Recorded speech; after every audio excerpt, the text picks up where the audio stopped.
Hi, Chris here. Well, we made it to the outside back of this chair. We're going to show preparation in this video to putting the outside back in, but I want to go over some of the products that we're going to need to finish this job off. This is a 27-inch metal tack strip. This is what holds the fabric down the edge of the chair here, after we put our welt on, of course. And this is a plastic tack strip cover. It slides over top of the tack strip like so, and this helps to protect from damaging your fabric, or later on when people bump into your chair, you bump it into a wall or something, it'll help protect the fabric from being damaged. Anyway, that's a metal tack strip and a plastic cover for the metal tack strip, or a plastic sleeve. We're going to need some skewers to hold the fabric in place for when we trim it out. These are the 190S's by Osborne. We also have them on our website. Also, we're going to need one of my favorite products, Ply Grip. You've seen this in my other how to put on the outside back video, but we're going to put it on here too. So you'll need that. You'll need your trusty scissors and a regulator, and most likely your side cutter and dikes. Here's the beauty of upholstering a chair yourself or doing it for a customer. This is where custom upholstery comes into play. You never get the option of this in any store or anything. This is, we trim. Everybody else will trim this out with a single welt, and we'll take that up in cutting and sewing later on down the road. But we're going to trim this out with some lip cord.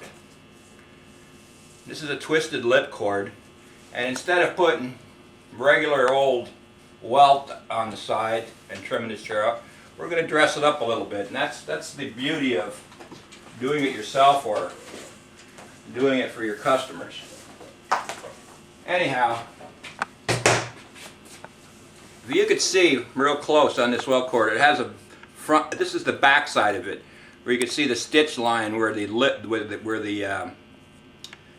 half-inch piece of fabric is sewn onto the cord, and this is the other side. This is where it's clean and you can't see that stitch mark. This is the side you want to tack to. Anyhow, and laying it on your chair, you don't want it to stick out too far. Can you zoom in here? You don't want it to stick out too far past here because it'll become wobbly. You want to kind of run your seam or your stitch line right along the edge of the wood.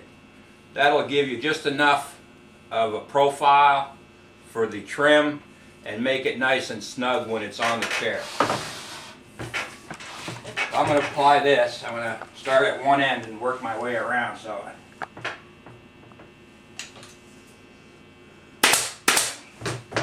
I'll put two temporary tacks down there, and I'm going to bring it up here. Now I'm bringing it up here to tack it, to temporary tack it into place. And I'm going to come back down here, and I'm going to run my fingers like this up the welt or up the cord. So it runs along the wood and it runs along the cord, and I can feel where it's supposed to belong.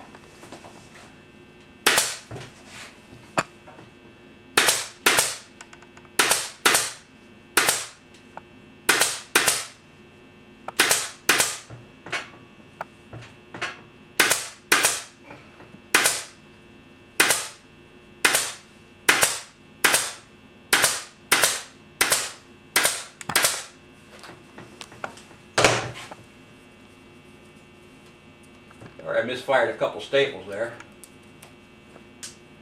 Back them out.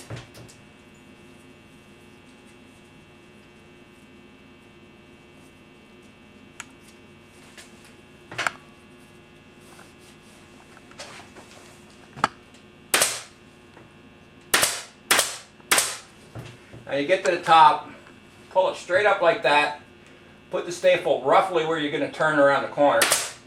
So you make a nice corner and then turn it.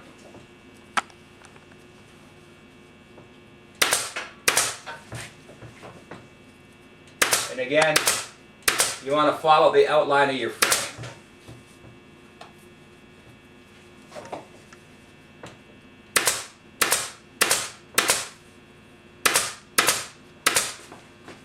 And you can see I'm using my top finger here as a guide. I'm coming along and I'm using it as a guide where I want I have my finger there and my thumb here, and I'm using it as a guide to keep the trim where I want it to be.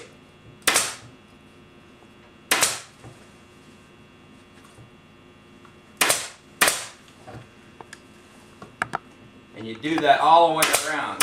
If you see my fingers coming down here, I'm holding the fabric just like that, and it's keeping it right along the wood and keeping the braid right where I want it to be so it stays nice and straight.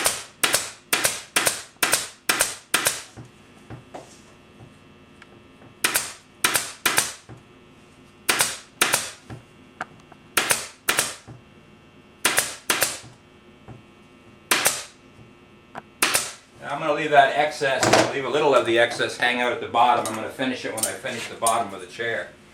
So I'm going to leave about a ½ inch to where I want to finish it off at later. Anyway, that's how it looks. Now you're going to want to flip your chair over. And when you do that, since this is a wooden chair and it's a wooden bench, do your customers a favor and always put something down to protect the arms.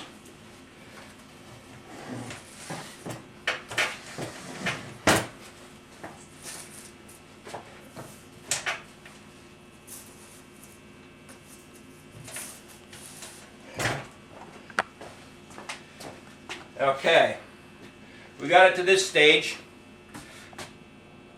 We're going to end this chapter now. We're going to go on to the next chapter in a minute, but this is how you want it to look. You want all this stuff to be here. You want your line. Check your cording to make sure it's where you want it on the chair, and we'll see you in the next video. Thanks.